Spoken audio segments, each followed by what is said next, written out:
खबर आपको देंगे। पीटीए ने मोबाइल सिमों के गैर कानूनी इस्तेमाल की रोकथाम के लिए हिकमत अमली बना ली है। सिलसिले में नादरा से सार्फिन का डेटा भी हासिल कर लिया गया है।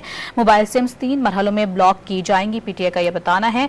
मोबाइल सिम्स के गैर कानूनी इस्तेमाल की रोकथाम के लिए हिकमत अमली तैयार की गई है। पीटीए ने नादरा से सार्फिन का डेटा भी इस हवाले से हासिल कर लिया है और पीटीए का यह बताना है कि मोबाइल सिम्स 3 मरहलों में ब्लॉक की जाएगी। पहले मरहले में मनसूख शनाख्ती कार्ड पर रजिस्टर्ड सिम्स ब्लॉक की जाएंगी, जबकि उन्होंने बताया। इसी पर बात करेंगे। डॉन न्यूज़ के नुमाइंदे उमैद अली हमारे साथ मौजूद हैं। उमैद अली, बताएगा क्या हिकमत अमली मुरतब की गई है पीटीए की जानिब से? जी देखिए, बिल्कुल पीटीए ने मोबाइल सिमों को गैर कानूनी इस्तेमाल की रोकथाम के लिए एक अहम फैसला किया, जिसपे मोबाइल सिमों की बंदिश के हवाले से पीटीए ने एक प्लान तैयार किया है।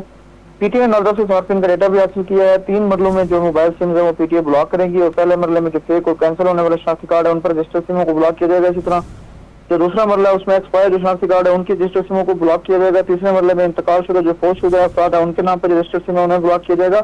पीटीए की जानिब से तमाम सार्फिन को आगाही पैगाम का सिलसिला भी शुरू किया गया और इसी तरह पीटीए सार्फिन जो आगाही के लिए अखबार में इश्तिहारात भी देगा। पैगाम में सिम्स की फालियत को यकीनी बनाने के लिए सार्फिन को कौमी शनाख्ती कार्ड से नादरा से इजरा करने पर जोर दिया गया। इसी तरह सिम्स को मरलावार ब्लॉक करने का जो अमल है वो 16 अगस्त से शुरू होगा। ब्लॉक शुदा जो सिमें हैं दोबारा बहाल मुतलका जो मोबाइल ऑपरेटर्स हैं उनके सेंटर में जाकर बायोमेट्रिक जो तस्दीक है उसके बाद ये मोबाइल सिम फिर से बहाल हो सकेंगी। पीटीओ को हम ये कहें कि मोबाइल सिम का गैर कानूनी इस्तेमाल की बहुत शुक्रिया आपका।